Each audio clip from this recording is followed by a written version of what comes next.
Next customer, please come this way. The cash registers were getting crowded, so I quickly opened the one next to me and guided customers. After a while, the congestion was resolved, and I returned to stocking shelves. Mary, you're amazing for being able to ring up customers so quickly. The person who spoke to me was another part-time employee. In this supermarket, there are high school students and many people of the same age group as me, so I enjoy working here. My name is Mary. I'm a 45-year-old part-time housewife. I've been working at this part-time supermarket for about 10 years. When my child entered elementary school, I decided to find a job and applied for a part-time position at a local supermarket that was recruiting. There were many housewives like me, and the manager is also a parent, so it's a good environment that understands child rearing. I've been working here for 10 years. Before I knew it, I became one of the oldest part-timers. There are more familiar faces among the customers, and many people greet me, and I get along well with other part-timers and part-time high school students. However, I never expected that something like this would happen. One day, we were told that our manager, who we all appreciated, was being transferred, and we were all disappointed. But the manager was transferred to the headquarters, which seemed like a promotion route. He was competent, so it was inevitable. Although it was a shame, we all congratulated him on his promotion and sent him off. The next manager was from the headquarters and did not know much about the field. No one mentioned it, but being a manager from the headquarters seemed like a demotion. He was nagging and incompetent, and the atmosphere in the store deteriorated. According to other part-timers, the president's wife seems to favor young, handsome managers. The manager probably thought that he could benefit from being liked by the president's wife. I often saw him talking to her. The new manager's reputation was bad, but the president's wife was the worst. She complained about every part-timer. However, she talked to male employees and high school boys working part-time with a sweet voice. Although we part-timers were dissatisfied, no one dared to complain to the president's wife. Eventually, some part-time housewives and student part-timers started quitting. Just as I started considering looking for another part-time job, I became the target of the president's wife. You've been working at the store for a long time, right? How about your child? Already a college student? Which college? I was surprised to be asked such a question suddenly. Yes, I've been working here since the previous manager. I didn't want to talk about my child, so I tried to dodge the question. Then, the president's wife said this. You look incompetent. You probably didn't even go to a decent college, did you? That remark hit me in the heart. But just then, the register area got crowded, so I nodded to the president's wife and quickly got in line. Actually, I only graduated from middle school. I was bullied in high school. Tried my best to hang in there, but eventually couldn't go anymore and quit during the summer of my 3rd year. Since then, I'd been living as a part-timer, met my husband at a part-time job, got married, and lived in a world completely unrelated to educational background. But the president's wife seems to be the complete opposite of me. She brags about being a graduate of a prestigious university, even when nobody is listening. But for some reason, she stubbornly refuses to mention the name of the university. I thought it was strange, but since I wasn't particularly interested, I always let it slide. The president's wife probably had a preconception that housewives working part-time at a supermarket don't have high educational backgrounds. In fact, I once heard her talking about it with the store manager. Does she want to look down on us? Other part-timers also said they were asked about their education by the president's wife. The next day, as I was working, as usual, the president's wife came to the store again for some reason. "Excuse me." I looked up when the president's wife addressed me. She looked down on me and laughed, as if something was funny. Somehow, controlling my irritated emotions, the president's wife opened her mouth. "You're a middle school graduate, aren't you? I didn't think you went to college, but I never thought you were just a middle school graduate. It's amazing that you can work with that kind of educational background." I wondered where she heard that from, and remembered that yesterday the store manager was checking part-timers' resumes in the office. I thought the manager should know about the employees, but I guess that information went to the president's wife. Knowing that I was a middle school graduate, the president's wife told other employees about it for some reason. Frankly, it was annoying.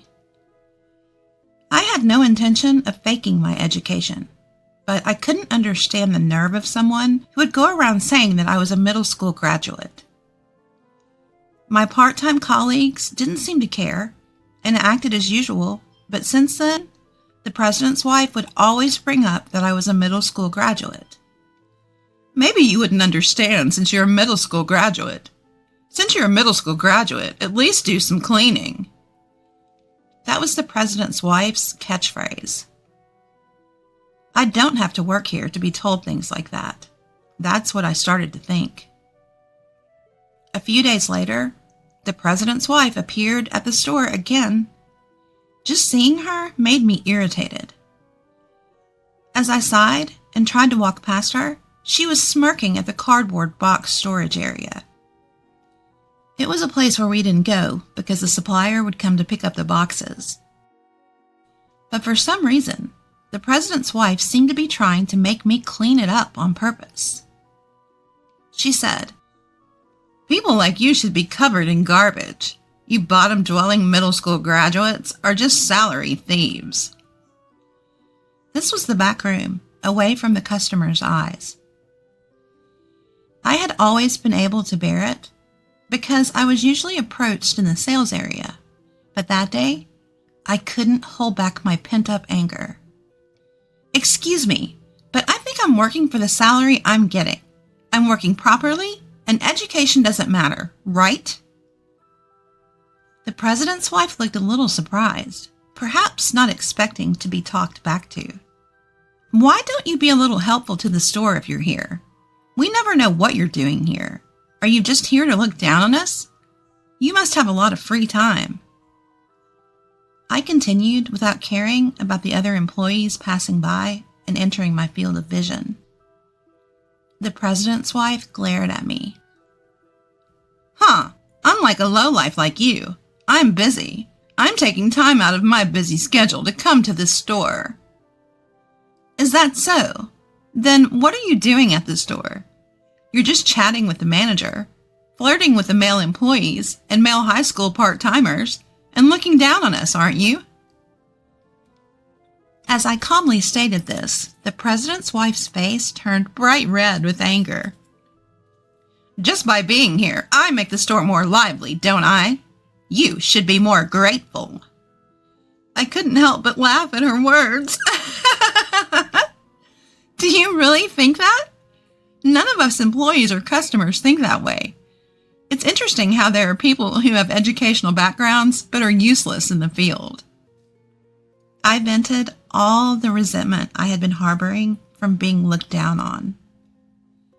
The president's wife must not have expected to be told such things. She could only come up with cliched retorts. "Do you think you can work here after talking to me like that?" So I responded without hesitation. "Then I'll quit." The president's wife laughed at me mockingly.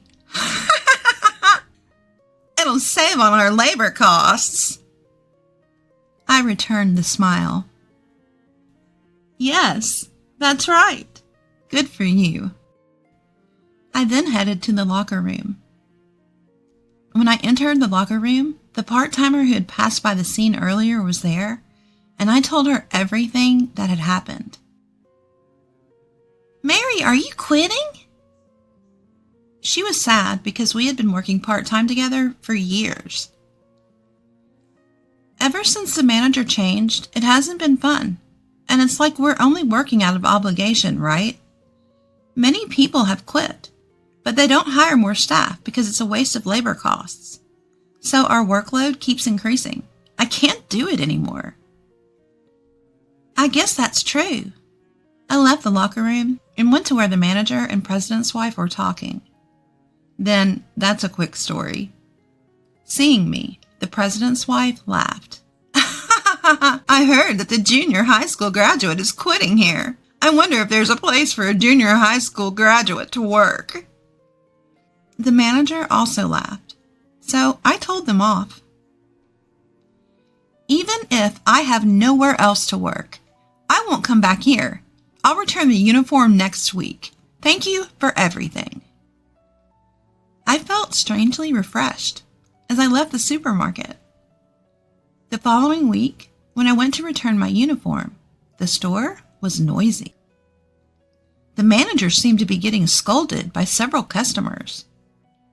There seemed to be a commotion near the cash register. Maybe there was a mistake in the transaction. The customer's anger seemed extraordinary. However, there was nothing I could do since I had already quit. So I went to the office to leave my uniform. As I approached the office, I heard the president's wife's voice. Reluctantly, I opened the door and saw the former manager there as well. "Manager!" Even though he was now working at the headquarters and not as the manager, I accidentally called him that out of habit.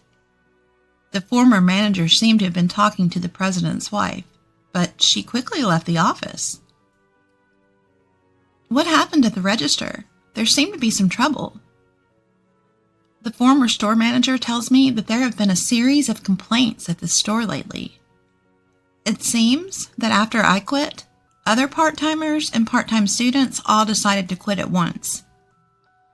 The manager was apparently working on the sales floor, but he didn't know how to stock shelves or operate the register, so he received complaints from customers. Today's incident involved the president's wife, who was talking to a male employee on the sales floor, and a customer mistook her for an employee and asked her a question. "I don't know anything about that." The president's wife apparently brushed the customer off. The manager then appeared and accidentally revealed that she was the president's wife, making the situation worse and causing more complaints, while the register area became very crowded. At this time, all the part-timers had quit, so employees and the manager who don't usually work at the register had to do so. And there were many mistakes. The register was so slow that customers started getting irritated, and it seemed the manager was being scolded. The former store manager asked me why I quit, so I answered honestly. He then told me that he heard that the president's wife did not graduate from college. He didn't know the details, but had heard she was a high school graduate. So what was that educational condescension about? Could it be that the president's wife is looking down on people with the delusion that she is highly educated? That made her seem even more dangerous. 2 weeks later, the supermarket where I used to work was deserted. It was unusual for so few customers to be there at this time. Well, it's not surprising after all those complaints, as I was thinking that I was approached from behind. It was the former store manager. After exchanging greetings, he told me about a new store opening 1 station away. "Mary, would you like to work there?" It seemed an employee the former manager had trained was being promoted to the new store manager. I could trust that person. I nodded and contacted my former part-time friends, When my part-time job at the new store was confirmed, some of my former part-time friends were there too, which made me feel relieved. The manager was understanding, and I felt like I could get along well with the other employees and new part-timers. The new store tried something different, handling local side dishes and bread, which was well received by customers. I began to see familiar faces from the previous store, and the new store had a successful start. According to the employees, the old store was very quiet, and the manager was scolded quite a bit at the head office meetings. Many people quit soon after being hired as part-timers, and there was always a shortage of staff. I found a new part-time job quickly, and since I was able to work happily like before, I thought everything was settled. However, about a month after starting work at the new store, the president's wife appeared before me. Well, she's the president's wife, so it wouldn't be strange for her to be at any store. But she seemed to have come specifically to see me. I heard a junior high school dropout is working at our store again, so I came to check. I could only sigh. What's wrong? I'm not doing anything bad. Do you realize that because of you, the other store is in big trouble now? Why is it my fault? I didn't do anything wrong. Rather, isn't the president's wife the one committing power harassment? You made all the other employees quit, didn't you? The president's wife suddenly got angry. It's completely unreasonable. The part-timer and the manager who used to work at the previous store noticed me and tried to help. But I stopped them.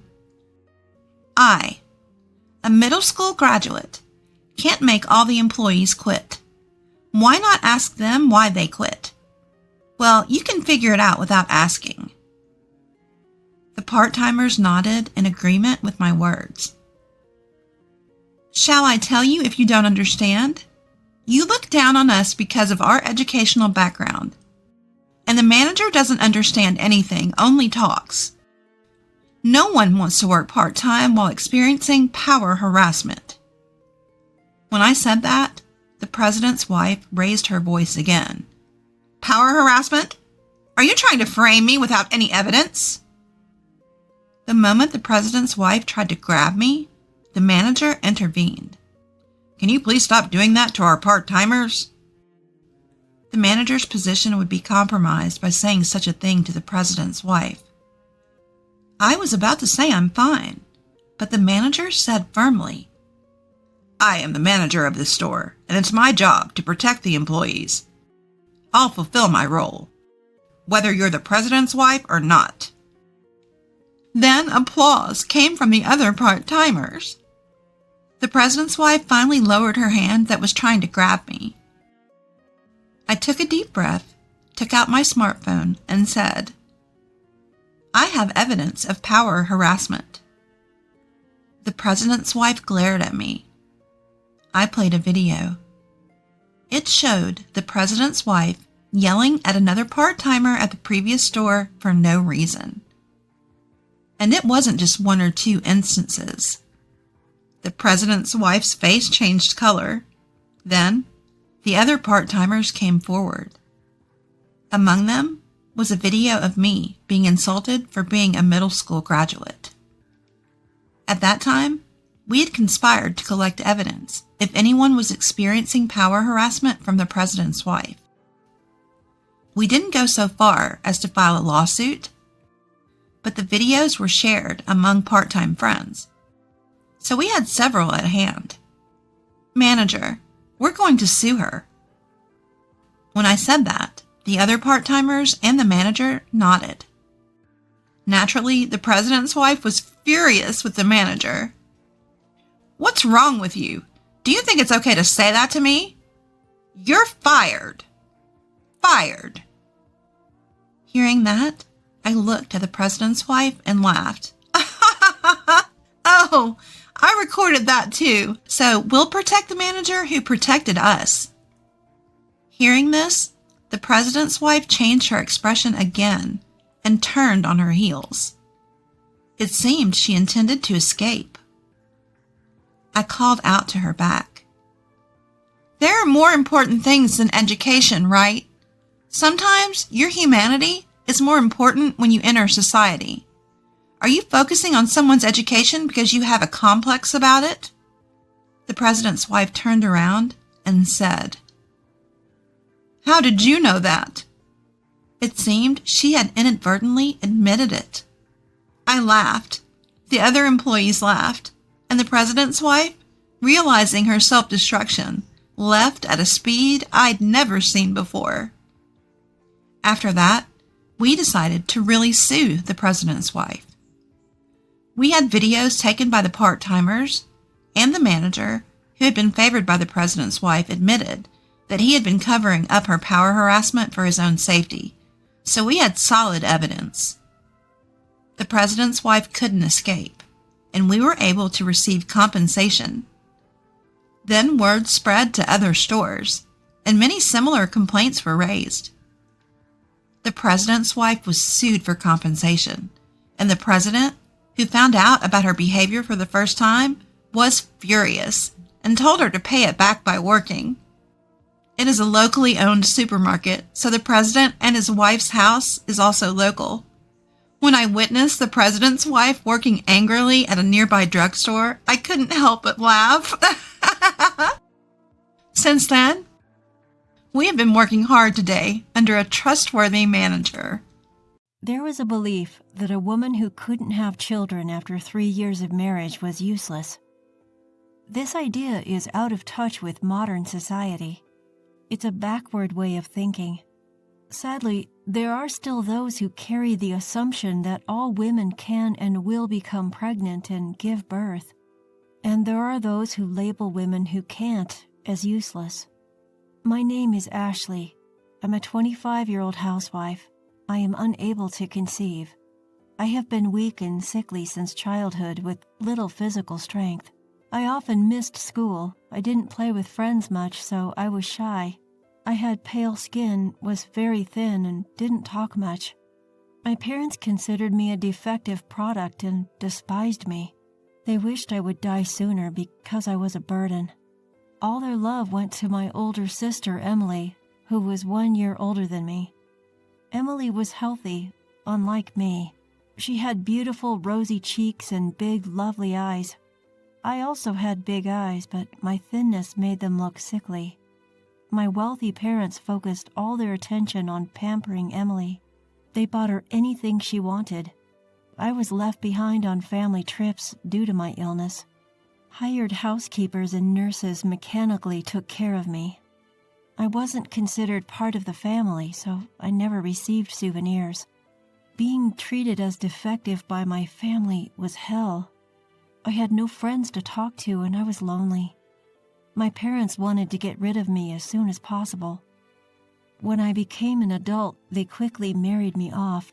My parents gave a large sum of money to my husband, Kevin. It was compensation for taking care of a weak, infertile, and defective person like me. Kevin, who was in financial trouble, married me for the substantial financial support. I was a full-time housewife. I was unsure whether Kevin was working or just having fun. However, he always came home late and drunk. Our marriage was based on money from the start, so Kevin never had any affection for me. Be grateful that someone like you, who's useless, even got married. I was repeatedly told the same thing as my parents, that I was useless because I couldn't have children.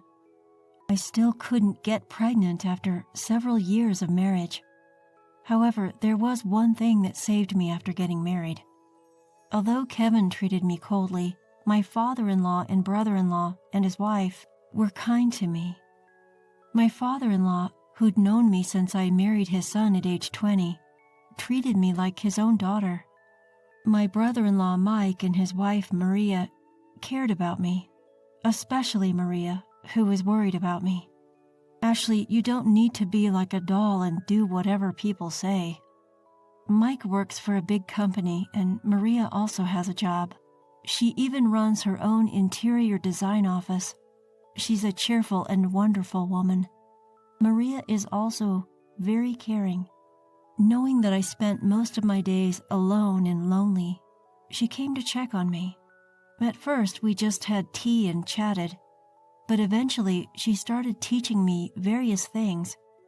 Try to get a qualification in something, even if it's just a hobby, she advised me. I told her it was impossible because I hadn't gone to school enough. Seeing that I was down, only able to do basic housework, Maria said, "If you can do basic housework, you can do most things. Learning something new builds confidence." At Maria's suggestion, I started studying for a color certification. I later learned that my father-in-law had consulted with Mike and Maria about me. Ashley tends to underestimate herself. "I wish there was a way to boost her confidence," my father-in-law said. "Introducing her to new areas of study could help," Maria suggested. Mike and my father-in-law agreed with her suggestion. Although my parents used to say that I was weak and slow-witted, I found studying enjoyable. I gained a bit of confidence when I passed a certification exam while studying during my free time. I was happy because I had always thought I couldn't do anything. I wanted to study more and aim for higher levels. However, when I told Kevin, he just scoffed at me. Must be nice to be able to waste time on useless studying. For the first time, I didn't feel hurt by his words. Instead, I felt angry. I finally let out the dark feelings I had kept inside. Are those the words something an unemployed person who relies on money from his wife's family should say? Kevin was taken aback by my sarcasm, as I had always been submissive. He got angry at being confronted with the truth. "Shut up. I'm different from a defective product like you. I'm going to make it big," he shouted. I didn't hold back in my response. "You know, they call people like you big mouths." Furious at my defiance, Kevin kicked the wall and stormed out of the room. He probably went out to drink and have fun to blow off some steam. I understood that my parents wanted to get rid of their troublesome daughter, but I wish they had chosen a better partner for me. However, if they had that kind of mentality, they wouldn't have neglected their weak daughter in the first place. Marrying Kevin was a mistake. I ended up married to a loser who used the money from my family to play around. But ironically, it was Kevin's family that broadened my narrow perspective. After that incident, Kevin didn't come home for several days. I knew he was with my sister, Emily, but I didn't do anything about it. Emily had divorced her husband and given up custody of her child. My parents still doted on her. That's why they allowed Kevin and Emily's affair to continue. I could clearly see the intentions of my parents, Emily and Kevin. They were probably planning for Kevin to divorce me if Emily got pregnant. My parents would have preferred to fulfill Emily's wishes over caring about me. I knew that one day my sister would steal my husband. I prepared myself for that day, now confident that I could handle it. Sometime later, we all gathered at my father-in-law's house. I regularly visited him, but Kevin hadn't been to his family home in a while. Kevin had a lot of pride and compared himself to his brother. Mike had graduated from a prestigious university and worked for a large company while Kevin was unemployed. Neither my father-in-law nor Mike had ever pointed this out, but Kevin felt inferior on his own. He hadn't done anything about it himself. He took pride in marrying me, a woman from a wealthy family, but my father-in-law didn't care. My father-in-law doted on me, his daughter-in-law, but was strict with Kevin. Kevin constantly praised Maria, Mike's wife, for being excellent. Deep down, he was jealous that his brother had a beautiful and intelligent wife. Maria is amazing. She's successful at work, has children, and is a capable woman. Ashley is just stupid and can't do anything. he said with transparent flattery toward Maria and insults toward me. Maria looked annoyed by his words, but she calmly dismissed Kevin's remarks. Ashley is my sister too. I don't find it amusing when my sister is insulted, Marie replied. Mike nodded in agreement. Kevin, think about yourself before comparing Maria and Ashley, Mike warned. Kevin clicked his tongue dismissively. I felt embarrassed by Kevin's childish behavior. I understood that he felt inferior to his successful brother, but he needed to grow up. My father-in-law looked at Kevin with bitterness. He had treated them equally, but the siblings had turned out so differently. He had sighed about it to me. But today, my father-in-law cleared his throat and scolded Kevin. Aren't you ashamed, Kevin? Relying on Ashley's family money and not working? Ashley is a good wife. If you're a husband, support yourself. Don't you understand something so simple? Kevin's face turned red with anger. Dad, Ashley was useless and dumped on me.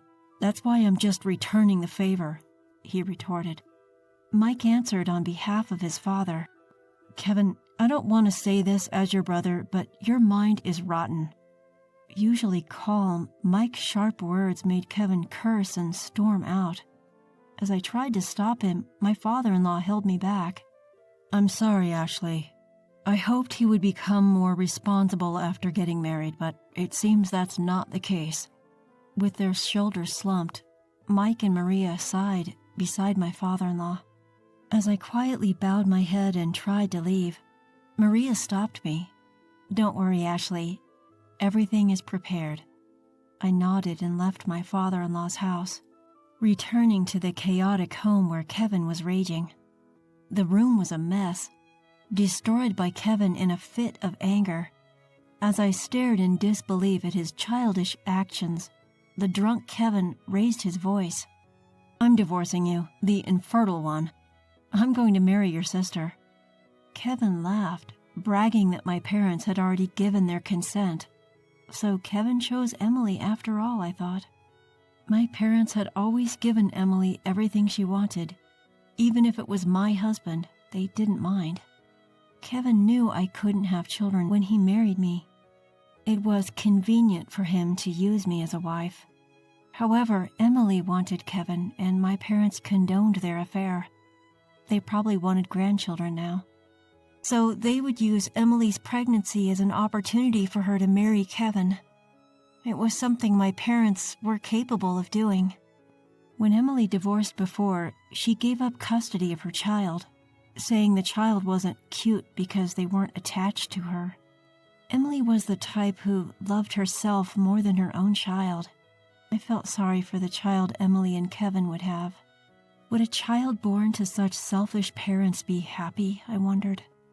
Kevin, not understanding my concerns, mocked me, telling me to leave because we were divorcing. I'll pay you alimony, you good-for-nothing.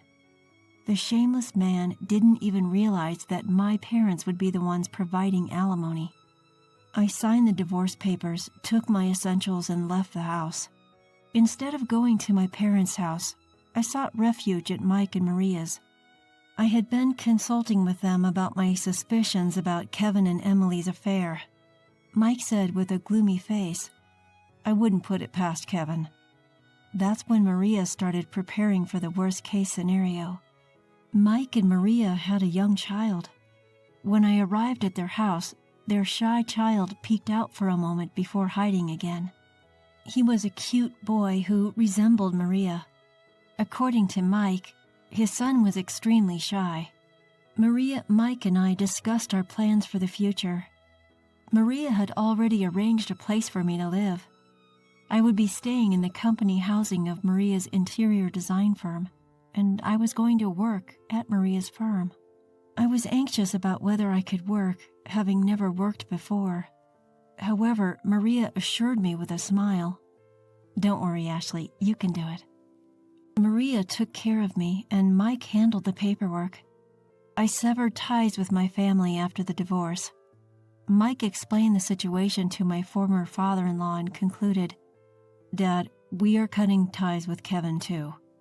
My former father-in-law was disheartened but not surprised. He told me to come and visit as usual since Kevin was no longer related to us. That's how I officially divorced and became independent. I received alimony from Kevin and severance money from my parents.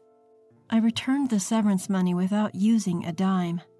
I didn't want to use my parents' money ever again. I started working at Maria's interior design firm. At first, I learned the basics of the job from one of Maria's subordinates. His name was Stephen, a cheerful man around my age. He taught me in between his busy schedule and chatted with me casually. One morning, I was the first to arrive at the office and cleaned it, surprising Stephen. "Wow, the office is spotless." He happily helped me with the cleaning.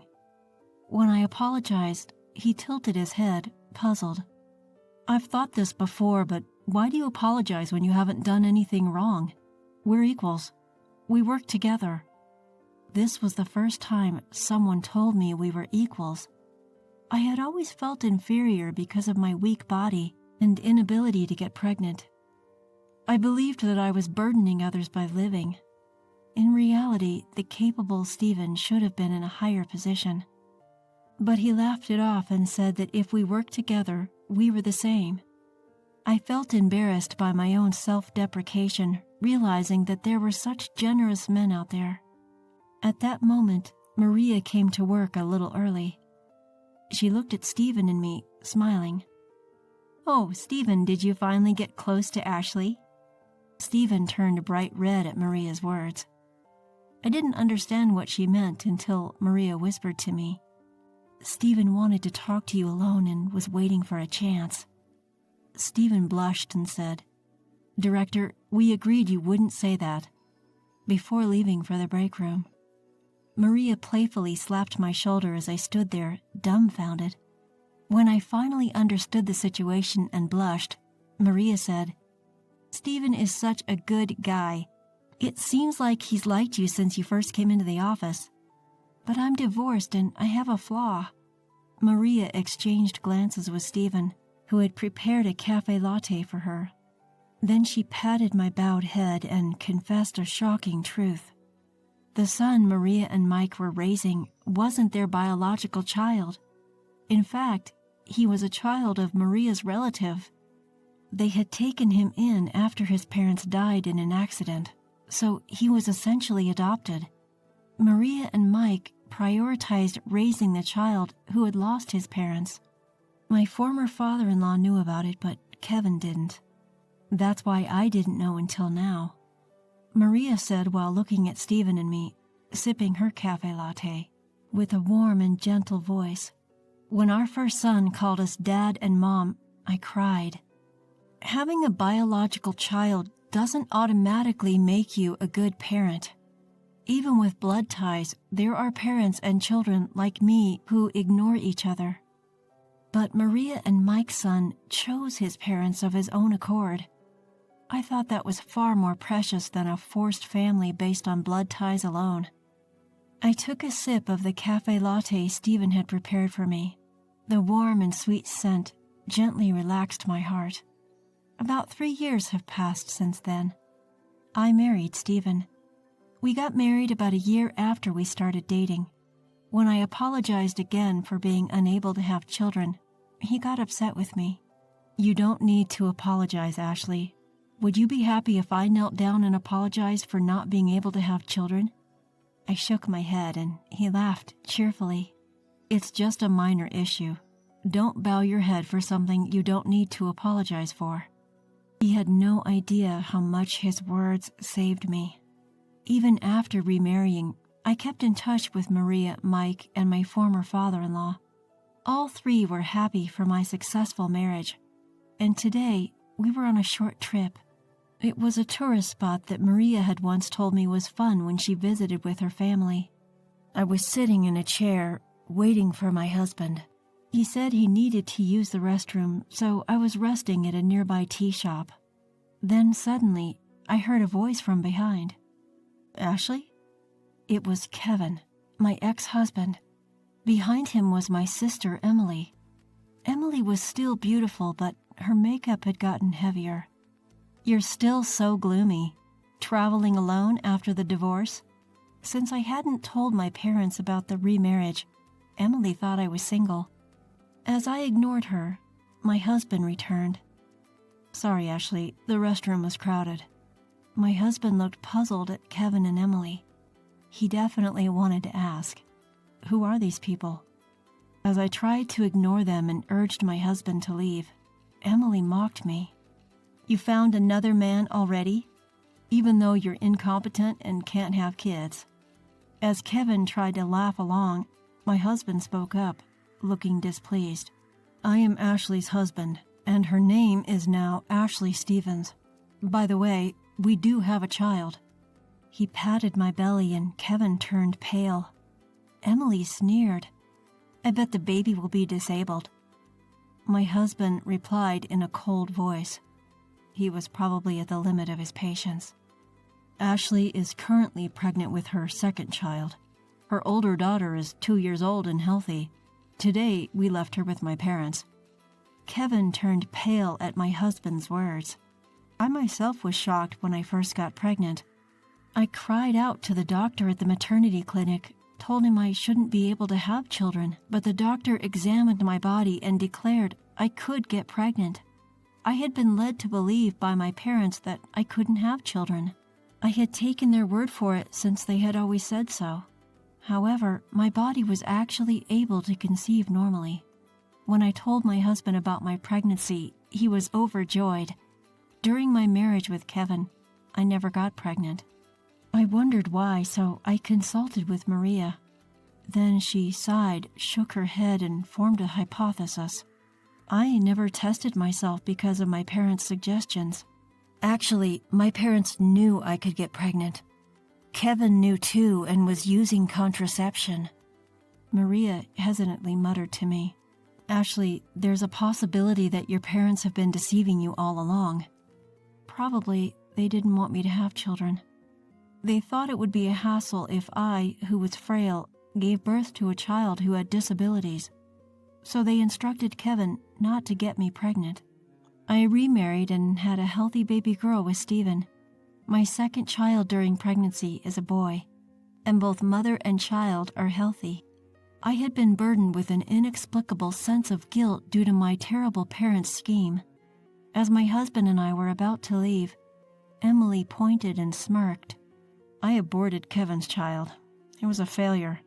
In other words, she aborted it due to the possibility of disabilities. Kevin desperately begged me, "Please give me one of your children. Otherwise, I'll be kicked out." Emily laughed maliciously. I was about to scream in anger, but my husband stopped me. He looked at Kevin and Emily with disgust and said, "Save your nonsense for when you're in a coffin, you piece of trash." He gave them a sharp glare, then urged me to leave while holding my hand. I also turned my back on Kevin and Emily, sending them a contemptuous look before walking away. I felt like I had seen something incredibly bad for their unborn child. Later, I safely gave birth to a baby boy. Caring for my 2-year-old daughter and infant son is difficult, but my husband helps me. As for my ex-husband, Kevin, he was eventually abandoned by Emily. My parents were also kicked out once they were no longer needed. According to my ex-father-in-law and Mike, Kevin is in debt and struggling financially. They turned him away when he came asking for help, dumbfounded by his situation. And my selfish parents and sister Emily also ruined themselves. After divorcing Kevin, Emily indulged in affairs with married men and ultimately met her downfall. She was sued multiple times by her lovers' wives and had to pay alimony. In the process, she gradually lost her fortune and credibility with those around her. Even my parents couldn't stop Emily. Finally, due to Emily's selfishness, they lost all of their assets. Moreover, foolish Emily borrowed money from a shady company and is now being chased by a huge debt. My parents and Emily are homeless, but it's not my concern. They are not my family. They are just blood-related strangers. My precious family consists of my kind husband and 2 beautiful children. It doesn't matter what happened to my parents, Emily and Kevin. As I changed my son's diaper, my husband played with my daughter, laughing. Seeing his smile, I truly felt grateful to have met him. I smiled while watching them, and my husband looked puzzled. "What's wrong, Ashley?" "I'm just so happy to be married to you, Stephen," he playfully replied while patting our daughter. "Well, you're Mrs. Stephen, too." His cheerful laughter made me and our children break into smiles as well.